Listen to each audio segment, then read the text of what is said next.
ICE can break into your home without a judicial warrant, and it's raising major constitutional alarms because you now have leaked internal memos from earlier this year that say that they're relying on so-called administrative warrants. And those aren't signed by an actual judge. Instead, it's literally the federal government giving itself permission to kick in your door, and this isn't theoretical. On at least one recent occasion, reporters say they saw ICE use this on someone, and legal experts say this is a major violation of the Fourth Amendment's no unreasonable searches clause. It also goes against years of legal advice from immigration lawyers to not open your doors to law enforcement without a judge-signed warrant. And for many, there's a real fear that the bar for the government to break into your home is just going to be drastically lowered. Now, in response, Trump's Homeland Security, they're pushing back saying, one, these people already had due process, and two, there's already a final removal order for them to get removed. But here's the problem. The Supreme Court has never actually ruled that administrative warrants are valid for this. Where the closest case was back in 1960, and the court sidestepped actually making a ruling. And actually, more recent rulings suggest they probably wouldn't hold up, especially without an unbiased judge involved. And that matters because a warrant's supposed to come from a neutral third party, not literally the same agency doing the raid. Hell, even ICE's own training materials used to admit administrative warrants were legally questionable. But over the past year, they've reportedly told new hires to just ignore that and instead follow this new memo. Shalom is real. First and foremost, I would like to give all praises, honor, and glory to Yahweh, Bahashem, Yahweh Shai, Bahashem, Rakah, Quadash, and the sincere salutations to the hopeful elect. Lord's willing, this lesson be edifying and straight to the point. And as ICE's death toll continues to pile up of the people that they have deleted, it's going to bring about more and more sedition. As the citizens of the United States come to the realization that their constitutional rights have been ripped to shreds, it's going to bring about more and more sedition. Now, let's get the definition of the word sedition. Sedition. Sedition, conduct or speech inciting people to rebel against the authority of a state or monarch. With no cause and murdering people for trying to flee and for obeying a command to leave the area, and then shooting her in the face like that after she drops her kid off at school. We have to show up with guns. We have to. There's no other way around it. I don't care if I don't have a Minnesota carry permit. I'm unarmed right now, but this is the last time I show up to face these guys without a weapon. There's no way. I got shot with a pepper ball 5 minutes after walking in here. I never laid a finger on them. I never raised a hand to them. I've only been using my voice. The time for speaking is over. The time for niceties is over. The time for peace is over. They fired the first shot. It is time to end this shit by any means necessary. You're talking about, potentially going to a dark place in this country. Do you foresee We're there. This is the dark place. This is the dark time. We have people being sent to Salvadorian concentration camps. We got other countries being raided for their oil. We're in the dark time. There's no way out of this. There's no voting our way out of this. We can't wait till November. There's no waiting to the ballot box. We need to get to the bullet box. That's the only way. If there was another way, I'd be advocating for it. I've spoken peacefully. I've marched peacefully. I marched with Al Sharpton. I marched on Washington. I've been peaceful. I've acted peacefully. The time for peace is over. The time for any means necessary is right now. That's a powerful, powerful message that you're delivering. The gentleman states that it's a powerful, powerful message that you're delivering. And this message is being delivered by Yahweh, Bahashem, Yahweh Shai, through that man, that protester at the time, and also through the prophets, the men of the Lords, that's on the highways and byways week in and week out, warning you people, all right, before ICE even came on the scene. This is the Lord's message. And I guess sometimes y'all have to, there's a saying in the world, you have to hear it from the horse's mouth. So let's grab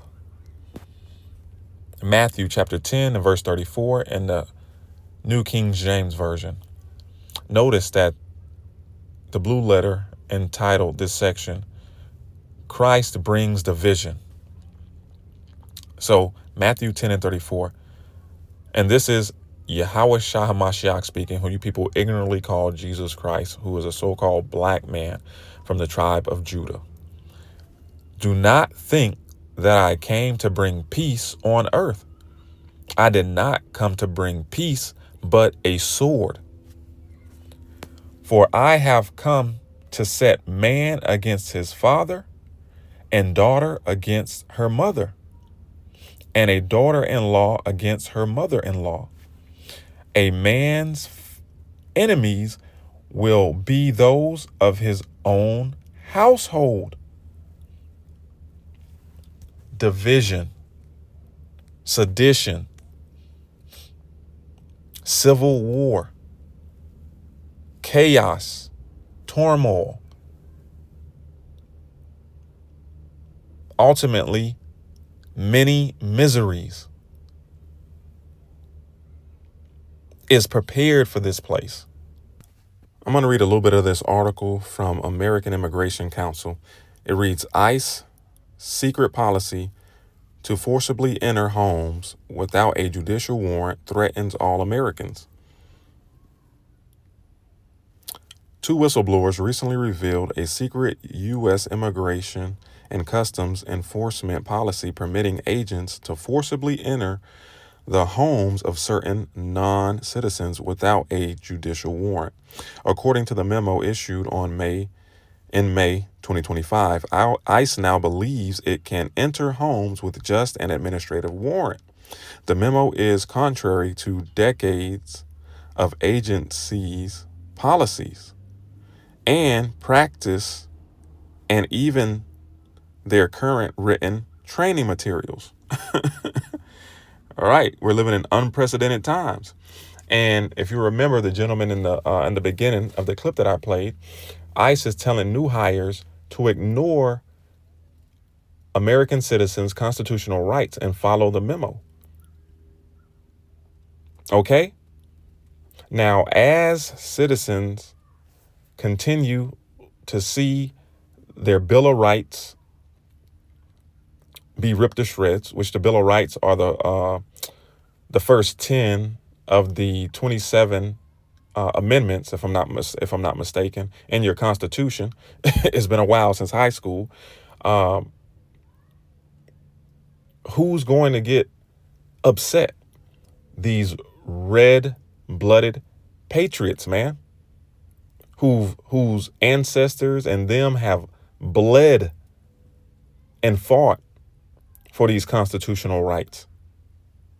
And that's really going to store up sedition and civil war as they continue to witness American citizens getting their doors kicked in and shot under the guise of we thought they were harboring an illegal. So we had the power to kick in this American citizen's door to check to see. And it just so happened that this American citizen pulled a gun and tried to fire at us because men in mass were breaking and entering. So this thing is a whole powder keg waiting to blow. To a country.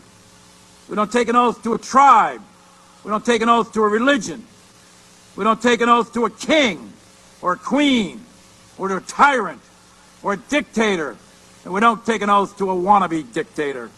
We don't take an oath to an individual. We take an oath to the Constitution, and we take an oath to the idea that is America, and we're willing to die to protect it.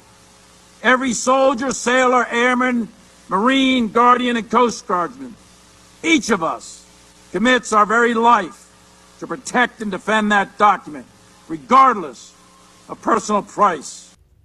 So from here, let's grab Isaiah chapter 19 and verse 2 in the GNT. It reads, the Lord Yahweh Ba'ashem Yahweh Shai says, I will stir up civil war in Egypt and turn brother against brother and neighbor against neighbor. Rival cities will fight each other and rival kings will struggle for power. And just like the brother Karaya said, you saw that. I can't remember the word that he said. What was the word? It was almost like a precursor for what's to come, or I can't think of the word. I can't remember, but you saw all of this in the movie Civil War. Okay. Everything that you saw in Civil War is coming here on this soil. And why? Because Yahweh Ba'ashem Yahweh Shai has written it. Plain and simple. Plain and simple. So let's end it here. 2nd Esdras chapter 15 and verse 14. It reads, "Woe to the world and them that dwell therein, for the sword and their destruction draweth nigh. And one people shall stand up and fight against another, and swords in their hands. For there shall be sedition among men, and invading one another, and they shall not regard their kings nor princes, and the course of their actions shall stand in their power. A man shall desire to go into a city, and shall not be able, for because of their pride the cities shall be troubled, the houses shall be destroyed, and men shall be afraid. And a man shall have no pity upon his neighbor, but shall destroy their houses with the sword." Right, kicking in their doors without a warrant, looking for ICE agents, deleting citizens under the guise of them harboring illegals. It's going back to the Wild Wild West. "And spoil their goods because of the lack of bread and for great tribulation." And with all this chaos going on, you think the world is going to be running as normal? People are going to be waking up and going to work, going to the grocery store? Nah, that's not happening. Chaos is going to spread. And we're getting tired of warning y'all. But the time for talking is almost over. Those who won't hear will feel. Lord's willing, this was edifying. Shalom Israel. Wa Abad Babal.